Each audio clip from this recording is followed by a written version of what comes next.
मन ही मन को जानता, मन की मन से प्रीत, मन ही मन माने करे, मन ही मन का मीत। मन जो है मन बावरा, मन की अद्भुत रीत, मन के हारे हार है, मन के जीते जीत। सच बात है, जैसी जिसकी मति वैसी उसकी गति। हम वह सब कुछ कर सकते हैं जो हम करना चाहते हैं, यदि हमारा मन हमारे नियंत्रण में है। मन मनुष्य के शरीर का वह हिस्सा है जो दिखाई तो नहीं देता पर बहुत शक्तिशाली होता है। तो इसी के साथ वीडियो को स्टार्ट करते हैं। एक राजकुमार ने नया नया संन्यास लिया था। उसने गौतम बुद्ध से पूछा, तथागत मैं आज कहाँ भिक्षा लेने जाऊं? तो गौतम बुद्ध ने उसे एक श्रविका का घर का पता दिया और उसे वहां से भिक्षा मांगने को कहा। वह बौद्ध भिक्षु यानी कि तथागत गौतम बुद्ध के शिष्य जब श्रविका के घर भिक्षा मांगने के लिए गया तो श्रविका ने कहा, भंते पहले भोजन कर लो, उसके बाद भिक्षा लेकर चले जाना। शिष्य जैसे ही श्रविका के घर भोजन करने बैठा तो वह चकित हुआ कि जिस तरह के भोजन के बारे में रास्ते भर उसके मन में विचार चल रहे थे, वही भोजन श्रविका ने उसके सामने परोस दिया। बिल्कुल वही भोजन देखकर उसे आश्चर्य तो बहुत हुआ, पर यह मात्र एक संयोग ही होगा, यह सोचकर उसने भोजन कर लिया। भोजन करने के बाद उसके मन में विचार आने लगे। राजमहल में तो भोजन के बाद थोड़ा विश्राम करता था, पर आज तो भोजन करने के बाद इतनी धूप में वापस जाना होगा। वह यह सब सोच ही रहा था कि श्रविका ने कहा, भंते भोजन के बाद तनिक विश्राम कर लो तो बड़ी कृपा होगी। भिक्षुक फिर हैरान हुआ। उसने सोचा, मेरे मन के विचार श्रविका तक कैसे पहुँचे? पर उसने फिर संयोग समझा। श्रविका ने चटाई डाल दी। भिक्षुक ने विश्राम करने लेटा तो उसके मन में फिर से विचार आने लगे। कल राजकुमार था, आज भिक्षुक हूँ। कल कोमल सैया थी, आज कठोर बिस्तर है। कल देखभाल के लिए आसपास सब थे, आज अकेला हूँ। श्रविका दरवाजे से लौट ही रही थी कि वापस फिर मुड़कर बोली, भंते यही तो जीवन है, परिवर्तन जीवन का नियम है और हम इस दुनिया में अकेले ही आए हैं और यहाँ से अकेले ही जाएंगे। बाकी तो सब मोह माया है। अब तो भिक्षुक चौंक के उठ गया। अब तो इसे संयोग मानना असंभव था। वह घबराया और वहाँ से तुरंत जाने की आज्ञा मांगी। वह भिक्षुक तेज कदमों से गौतम बुद्ध के पास पहुंचा और जाते ही कहा, तथागत मैं वहाँ अब कभी नहीं जाऊंगा। बुद्ध ने पूछा, क्या हुआ? क्या सम्मान में कमी रही? क्या श्रविका से कोई भूल हुई? भिक्षुक ने कहा, नहीं तथागत, वहाँ कोई भूल नहीं हुई। भोजन मेरी रुचि का था, सम्मान बहुत मिला। वह भंते कहकर मेरा आदर कर रही थी, पर कृपा करके मुझे वहाँ ना भेजें। वह श्रविका तो विचार पढ़ लेती है। तथागत ने कहा, मैं जानता हूँ, ध्यान के प्रयोग से उसका मन शांत हो गया है। अब वह दूसरों के मन के भाव का अनुभव कर लेती है। इस पर शिष्य ने घबरा कर कहा, तथागत तब तो उसने मेरे मन के सारे विचार पढ़ लिए होंगे। भोजन करते वक्त उसके सौंदर्य को देखकर मेरे मन में कुछ क्षण के लिए विकार भी उठे। उसने तो उन विकारों को भी पढ़ लिया होगा। किस मुंह से उसके पास जाऊंगा? पर बुद्ध ने कहा, तुम्हें वहाँ भिक्षा लेने जाना ही होगा और तब तक जाना होगा जब तक तुम्हारा मन शांत नहीं हो जाता। यह तुम्हारी साधना का हिस्सा है। तुम बस एक काम करना, मन में जो भी विचार उठे, जो भी विकार उठे, उसे बस देखते हुए जाना। कोई भी भाव आए, काम आए, क्रोध आए, कुछ भी आए, बस उसे देखते हुए जाना। भीतर से पूर्ण सचेत रहना, जैसे किसी अंधकारपूर्ण जगह में किसी ने दीपक जला दिया हो। अब तो भिक्षुक को जाना ही पड़ा। उसके मन में बहुत ही भय था, पता नहीं क्या होगा, लेकिन वह तो अभय होकर लौटा। कल डरा हुआ था, आज नाचता हुआ लौटा। लौटते ही बुद्ध के चरणों में गिर गया और बोला, धन्य है आप तथागत। यह कैसे हुआ? आज जब मैं भीतर से सजग था तो मैंने पाया चारों तरफ सन्नाटा था। जब मैं श्रविका के घर की सीढ़ियां चढ़ रहा था तो मुझे अपने भीतर श्वास भी मालूम पड़ रही थी, हृदय की धड़कन भी सुनाई दे रही थी। मैं सजग होकर साक्षी भाव से अपने विचारों को देख रहा था। वह धीरे धीरे गायब होने लगी।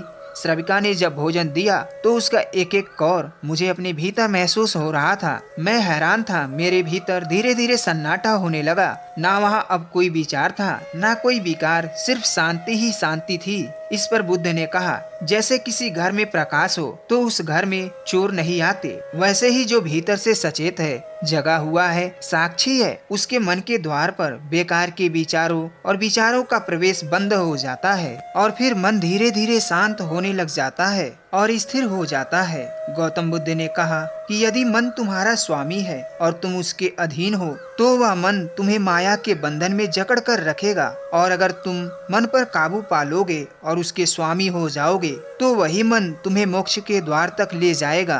पर मन को दास बनाना इतनी आसान कहाँ है। मन तो बंदर की तरह उछलता है, कभी यहाँ तो कभी वहाँ। वो तो वही काम करता है जो उसे मना किया जाता है। एक बार की बात है, एक धोबी था, उसके पास एक गधा, एक बंदर और एक बकरी थी। वह रोज गधे पर कपड़ा लादकर उसे ले जाता, बंदर और बकरी को घर छोड़ जाता था। जैसे ही धोबी घर से बाहर जाता, बंदर अपनी रस्सी खोलकर उछल कूद करता, सामान इधर उधर फेंकता, जो कुछ भी खाने को घर में रखा होता वह खा जाता, और धोबी के आने से पहले बकरी की रस्सी खोलकर खुद को रस्सी में बांध लेता। और जब धोबी घर आता, घर की हालत देखकर मार बकरी को पड़ती, क्योंकि बकरी खुली मिलती। बस यही बंदर है हमारा मन, और बकरी है हमारा शरीर। नियंत्रित हमारा मन नहीं होता और भुगतना हमारे शरीर को पड़ता है। अब सवाल ये उठता है कि ये बंदर यानी हमारा मन जो उछल कूद करता है, बकबक करता रहता है, इसे कैसे रोके। उन विचारों को जो लगातार हमारे मन को भटकाते रहते हैं, जो लगातार हमारे मन में आते रहते हैं। हमारे मन में एक दिन में 60 से 80 हजार तक विचार आते हैं, और यदि गौर करेंगे तो इनमें से ज्यादातर विचार नकारात्मक और बेकार के होते हैं, लगभग 90% तक। इन्हें कैसे रोके? क्या इन्हें रोका जा सकता है? अगर हम सामान्य स्तर पर बात करें तो विचारों को मन या मस्तिष्क में आने से हम रोक नहीं सकते, क्योंकि मन में विचार आना तो स्वाभाविक है। जैसे शरीर में खून दौड़ता है और बाकी क्रियाएं होती हैं, वैसे ही मन में विचार आते हैं। पर हाँ, हम विचारों को नियंत्रित जरूर कर सकते हैं, और जैसे ही विचार नियंत्रित होंगे तो मन अपने आप स्थिर हो जाएगा। और यह होता है अभ्यास से, विचारों के प्रति साक्षी भाव से। साक्षी भाव का अर्थ यह है कि हमें विचारों को देखना होगा, मन को खुद से अलग करके विचारों को देखना होगा, मन से एक दूरी बनाकर। अब आप सोच रहे होंगे, अपने मन को हम अपने से अलग कैसे कर सकते हैं? आखिर मन तो हम ही हैं। तो गौतम बुद्ध ने कहा, हमारा शरीर एक रथ की तरह है और हमारी इंद्रियां उस रथ के घोड़े, और उस रथ का सारथी है हमारा मन, और उस रथ का स्वामी है हम, यानी हमारी अंतर आत्मा। अर्थात हम और हमारा मन अलग अलग है। अपने मन से हम कभी भी दूरी बना सकते हैं और इसे नियंत्रित कर सकते हैं। हमें कुछ नहीं करना, बस हमें उन्हें देखते रहना है, रोज इसका अभ्यास करना है, और धीरे धीरे मन नियंत्रित और शांत होने लगेगा।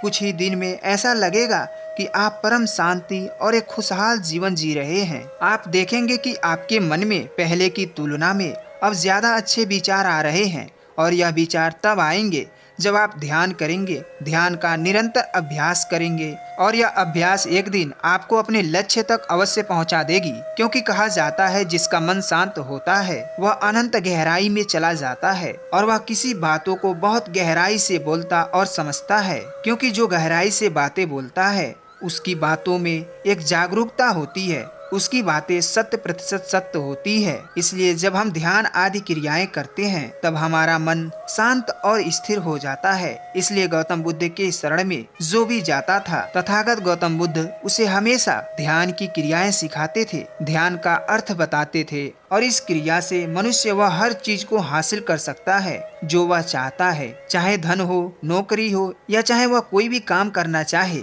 जब आप ध्यान करेंगे तब आपका मन शांत रहेगा, और मन शांत रहेगा तो जो चीजें आप पाना चाहेंगे बड़ी आसानी से वह चीजें आपको मिल जाएंगी। क्योंकि जिसका मन शांत होता है उसको किसी भी बाधा रोक नहीं पाती है, क्योंकि वह बाधा उसकी बाहरी वातावरण तक ही सीमित रहती है, आंतरिक वातावरण में प्रवेश नहीं कर पाती। क्योंकि बाधाओं को वह बांध कर ही एक शांत और स्थिर मन का चयन किया है। इसलिए आप जब भी सुबह में उठे या आपको शाम को समय मिले तो ध्यान आदि मेडिटेशन क्रियाएं अवश्य करें। जितना समय मिले उतना समय में कुछ पल के लिए, जैसे 10 मिनट या 20 मिनट, या अगर अधिक समय मिल रहा है तो कम से कम 1 घंटे मेडिटेशन अवश्य करें। इसे एक उदाहरण से समझते हैं कि जब हम एक हैवी ट्रैफिक में फंस जाते हैं तो हमें चारों तरफ गाड़ियां ही गाड़ियां दिखाई देती हैं। हमारे आगे पीछे कितनी दूर तक जाम है, ये कितनी देर में क्लियर होगा, हम अंदाजा नहीं लगा पाते। पर यदि उस वक्त पर कल्पना करें कि हम किसी ऊंचाई की बिल्डिंग पर खड़े होकर उस ट्रैफिक जाम को देख रहे हैं तो हमें साफ साफ अंदाजा हो जाता है उस स्थिति का, हमारी गाड़ी कहाँ है, कितनी देर लगेगी ट्रैफिक क्लियर होने में, वगैरह वगैरह। बस इसी तरह हमें अपने विचारों से दूरी बनाने होंगे, उन्हें देखना होगा, अपने विचारों को देखना होगा जैसे कि वह विचार किसी और के हो, और धीरे धीरे विचार गायब होने लग जाएंगे। अब आप सोच रहे होंगे कि विचारों को देखने से क्या गायब होने लग जाएंगे विचार? जैसे मन का स्वभाव है विचारों को विचरने देना, वैसे ही विचारों की आदत होती है कि जब तक उन्हें देखा जाता है तब तक वह बनी रहती हैं। दोस्तों, अगर अभी तक आप बने हुए हैं तो कमेंट बॉक्स में अवश्य बताइएगा आज की वीडियो कैसी लगी और चैनल को सब्सक्राइब करके जाइएगा। धन्यवाद।